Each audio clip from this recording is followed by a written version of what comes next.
Hello दोस्तों, मेरा नाम हिरोकपाल है और कहानी की इस नई श्रृंखला में आप सभी का स्वागत है, जिसका नाम है कुछ छोटी कहानियां। और इसके पहले एपिसोड का नाम है ईमानदारी सदा फलदायक। तो चलिए सुनते हैं ये छोटी सी कहानी।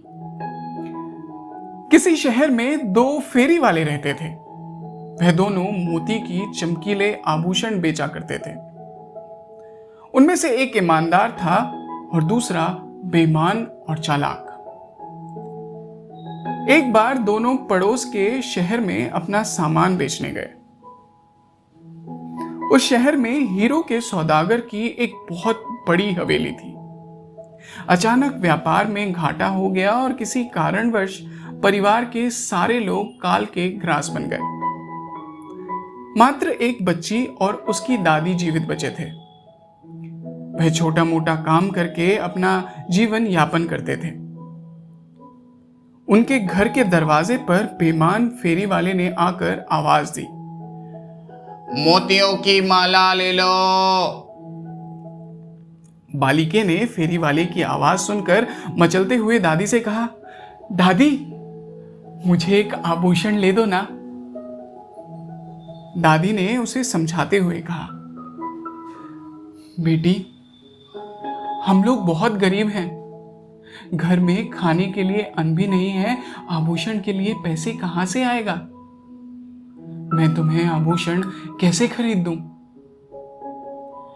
बालिका को अचानक एक पुराने कटोरे की याद आई। उसने उस कटोरे को दादी को दिखाते हुए कहा, दादी देखो ये पुराना कटोरा, इसे बदलकर कुछ अच्छा ले लेते हैं। वह कटोरा उसके परदादा का था, जो बहुत बड़े सौदागर थे। उनकी मृत्यु के पश्चात वह कटोरा पुरानी तथा काम नहीं आने वाली चीजों के साथ पड़ा हुआ था। बहुत दिनों से यूं ही पड़ा हुआ था, इसलिए वह काला हो गया था। वृद्धा ने उस कटोरे को लेकर उलट पलट कर देखा, पर यह समझ नहीं पाई कि वह सोने का है। कुछ तो उसकी कीमत होगी, ऐसा सोचकर फेरी वाले को बुलाकर उसने वह कटोरा दिखाया। हाथ में कटोरा लेकर उलट पलट कर उसने भी देखा। फिर उसने पीछे की तरफ सुई से खरोच कर देखा। फेरी वाला समझ गया कि ये बहुमूल्य सोने का कटोरा है। मन ही मन उसने वृद्ध को लूटने की योजना बना ली। क्रोधित हुआ और वह चिल्लाया, मेरे पास ये कटोरा क्यों लाए हो? एक पैसे का भी नहीं है ये। कहता हुआ जमीन पर कटोरा फेंक कर वह चला गया। उसके जाने के तुरंत बाद ही ईमानदार फेरी वाला उधर से गुजरा।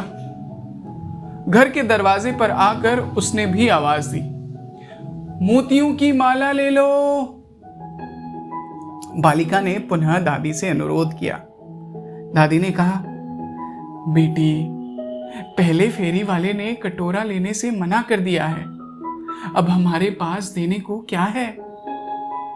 बालिका ने कहा, दादी पहला वाला व्यापारी गंदा था, शायद ये ले ले। दादी मान गई और उसे फेरी वाले को बुलाने की अनुमति दे दी। फेरी वाले को वह कटोरा दिखाया गया। उसने तुरंत उस कटोरे की वास्तविकता पहचान ली और वृद्धा से बोला, माता जी इस कटोरे की कीमत तो कई हजार रुपए है। मुझे क्षमा करें, मैं अपनी मोतियों के बदले इसे नहीं ले सकता। मेरे पूरे सामान से कहीं अधिक कीमत है इस कटोरे की। वृद्धा यह सुनकर आश्चर्यचकित रह गई।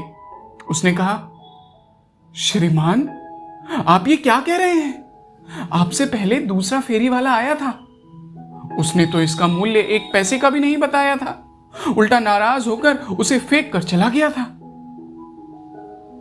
हो ना हो आपकी अच्छाई ने ही इसे सोने का बना दिया है। कृपया आप इसे रख लें। आपके सामान में जो भी अच्छा लगे मेरी बच्ची को दे दें। हम लोग उसी में खुश हो जाएंगे।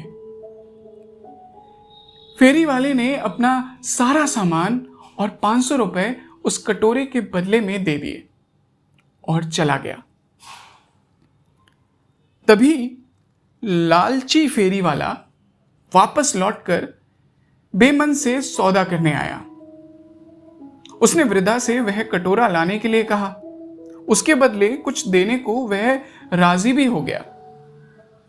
वृद्धा ने उसे धुतकारते हुए कहा, धूर्त, तुमने हमारे सोने के कटोरे को 1 पैसे का भी नहीं बताया था।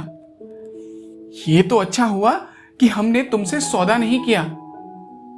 दूसरा फेरी वाला आया था, उसने कटोरे की असली कीमत बताई और सौदा भी किया। उसके पास जो कुछ था उसने हमें दे दिया। हम बहुत खुश हैं कि तुमने आने में देरी कर दी। यह सुनते ही वह अपने आपे से बाहर हो गया और जोर जोर से चिल्लाने लगा, हाय मेरा सोने का कटोरा, मैं तो लुट गया। उसने अपना सारा सामान फेंक दिया, अपनी कमीज फाड़ डाली, छाती पीटता हुआ नदी की ओर भागता हुआ चला गया। वहां उसका पैर फिसला और वह पानी के तेज बहाव में गिरकर डूब गया। ईमानदार फेरी वाला अपने घर वापस आ गया। उसने अपना शेष जीवन दान पुण्य तथा अच्छे कार्यों में व्यतीत किया। दोस्तों, इस कहानी से हमें यह पता चलता है कि ईमानदारी का पुरस्कार अवश्य मिलता है।